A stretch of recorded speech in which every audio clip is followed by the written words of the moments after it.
Hello guys, আসসালামু আলাইকুম, নমস্কার গাইস। এবার যে ফ্লাড আসলো, এই ফ্লাডের জলে আমাদের এই ঘরের পিছনে এই নেটের বেড়া ছিল, নেটের বেড়ার মাঝে একটা বোয়াল ফাঁসি গেছে। এই বোয়ালটা আজকে রেসিপি তোমাদের বৌদি বানাইতেছে।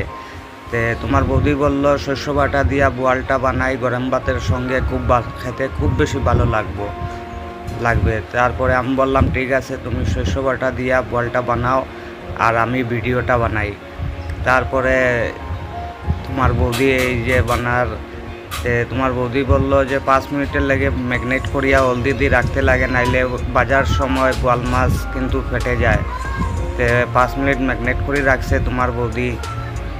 আর শস্য বাটা দিয়া গরম ভাত দিয়া বোয়াল মাছ খেতে খুবই বেশি ভালো হয়, তোমার বৌদি বললো। আমি বললাম ঠিক আছে, তুমি এরকম বানাও।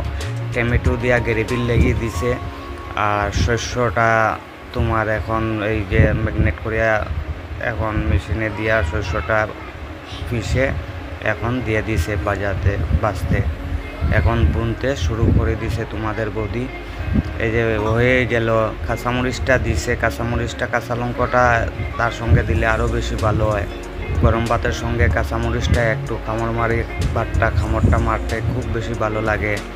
দেখুন তো শস্য বাটা দিয়ে গ্রেভিটা কীরকম লাগছে, ভালো লাগছে না খারাপ লাগছে দেখুন তো আপনারা। আমার তো লাগছে যে আমি এখনই ভাতটা খেতে, এই যে আমি গরম ভাত নিয়ে আমি বসে গেছি, কিন্তু তোমার বৌদি কোন সময় বলতো হয়ে গেছে আর আমি খেতে শুরু করে দিতাম।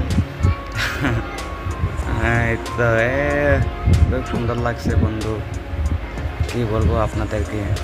দেখুন তো শস্য বাটা দিয়ে বোয়াল মাছ গরম ভাতের সঙ্গে পিসগুলো দেখুন তো কীরকম সুন্দর ভালো লাগছে না?